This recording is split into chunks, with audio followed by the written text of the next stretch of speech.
Topic है Jenner diode. और Jenner diode वोल्टा नियंत्रक के रूप में किस तरह कार्य करता है, ये इंपॉर्टेंट जो टॉपिक है। जेनर डायोड वोल्टा नियंत्रक के रूप में किस तरह कार्य करता है, ये जो ज्यादा जेनर डायोड से रिलेटेड सवालों में सबसे हाईलाइटेड क्वेश्चन है, 2 मार्क्स में आपसे पूछे जाएंगे। तो आज इसको हम समझ लेते हैं और 2 नंबर से हम क्लियर करते हैं। तो जेनर डायोड को हम सबसे पहले समझ लेते हैं कि पीएन संधि डायोड तो वैसे बहुत सारे होते हैं, लेकिन ये एक विशेष डायोड है। वो इसलिए कि ये बिना खराब हुए उत्क्रम भंजक वोल्टेज पर जो है ये बहुत ही आसानी से लगातार काम करते रहता है। इसकी ये सबसे बड़ी विशेषता होती है। इसकी जो दूसरी सबसे बड़ी विशेषता होती है कि ये जो है कि जेनर डायोड में विद्युत धारा में अगर परिवर्तन करने पर, यह जेनर डायोड में प्रवाहित विद्युत धारा में परिवर्तन होने पर जो है व्यंजक क्षेत्र में, जेनर डायोड के व्यंजक क्षेत्र में वोल्टता हमेशा नियत रहती है। वोल्टता हमेशा नियत रहती है भंजक क्षेत्र में। भंजक क्षेत्र में जो है जेनर डायोड के व्यंजक क्षेत्र में जो वोल्टता हमेशा नियत रहती है। और कब, जब हम जेनर डायोड के प्रवाहित धारा का मान परिवर्तन कर देते हैं, बदल देते हैं, या तो धारा को बढ़ा देते हैं या तो धारा को घटा देते हैं। ये इसकी दोनों सबसे बड़ी विशेषता है। और यही विशेषता के कारण जो जेनर डायोड को हम वोल्टता नियंत्रक के रूप में कार्य करता है, इसी गुण के कारण। तो एक गुण से आप परिभाषा आसानी से बना सकते हैं कि जेनर डायोड एक ऐसा पीएन संधि विशेष डायोड जो बिना खराब हुए उत्क्रम भंजक वोल्टेज पर निरंतर लगातार कार्य करते रहता है, वह डायोड जेनर डायोड कहलाता है। और इस डायोड का आविष्कार जो है वैज्ञानिक जेनर ने किया था, इसीलिए इस डायोड का जो उनके सम्मान में नाम जेनर डायोड कहा जाता है। अब हम समझते हैं वोल्टा नियंत्रक के रूप में ये किस तरह से कार्य करता है।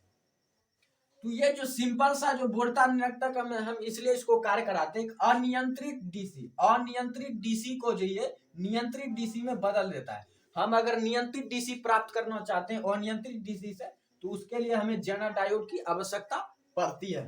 तो इसका जो मूलतः कार्य है, जेनर डायोड का वोल्टा नियंत्रक के रूप में कार्य क्यों करता है, और ये इसलिए करता है कि हमें जरूरत पड़ती है अगर कभी की अनियंत्रित डीसी को हम नियंत्रित डीसी में बदलना चाहते हैं, तो जेनर डायोड की सहायता से हम बदल सकते हैं। इसका कार्य यही है कि जेनर डायोड जो है अनियंत्रित डीसी को नियंत्रित डीसी में बदल देता है। और इसी को जो हम समझते हैं कि इसी को जब बदलने की क्रिया में जो है जब ये कार्य करता है, जिसे हम वोल्टा नियंत्रक के रूप में कार्य करता है, तो किसी एक अनियंत्रित डीसी लेते हैं कि हम, उसके बाद जो इसमें एक जो है हम आरएस लेते हैं, प्रतिरोध, एक प्रतिरोध लेते हैं आरएस, और प्रतिरोध आरएस को जो है हम जो जेनर डायोड के साथ जोड़ देते हैं। जेनर डायोड का जो साइन होता है ये इस तरह से साइन होता है, ये जो इस तरह इसका साइन होता है, ये इस तरह से इसका साइन होता है जेनर डायोड का। तो ये हमने साइन दे दिया। और जेनर डायोड जो इस तरह से हो, जेनर डायोड आरएस से इस तरह से हो कि ये उत्क्रम अभिनति में हो। उत्क्रम मतलब उल्टा, उत्क्रम अभिनति में हो। ये जो ऊपर की ओर जा रहा है, इसलिए उत्क्रम अभिनति में, इसलिए जो उत्क्रम अभिनति में आरएस के साथ हमने श्रेणी क्रम में जोड़ा हुआ है। याद रखिएगा, भाषा अगर बनानी हो इसलिए मैं वर्ड भी लिख दे रहा हूं।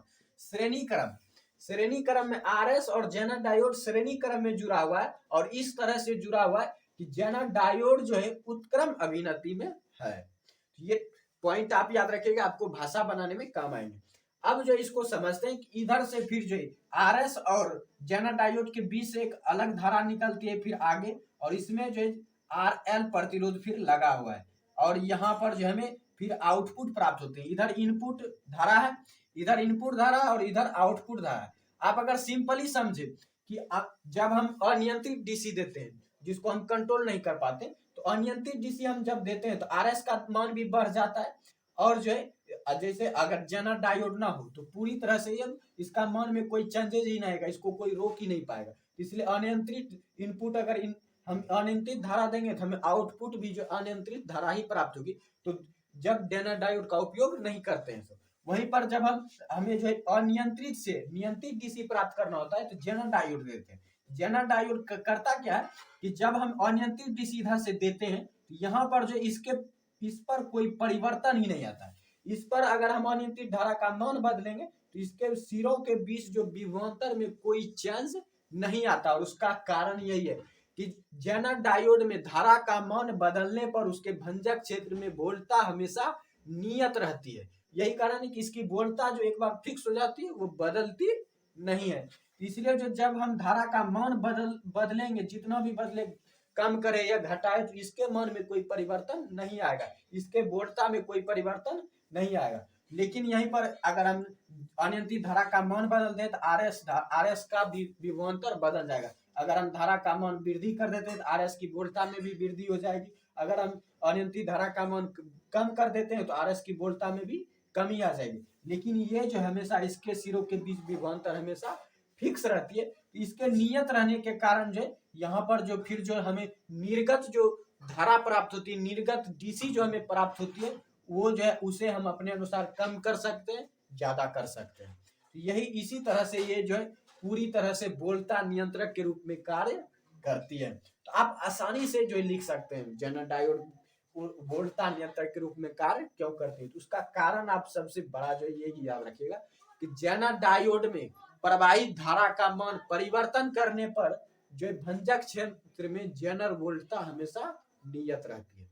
ये जो है सबसे बड़ा कारण है कि जेनर डायोड हमेशा वोल्टता नियंत्रक के रूप में कार्य करती है, और कार्य तभी करेगी जो जेनर डायोड का पोजीशन जो होना चाहिए उत्क्रम अभिनति में होना चाहिए, और आरएस जो है श्रेणी क्रम में जुड़ा हुआ होना चाहिए।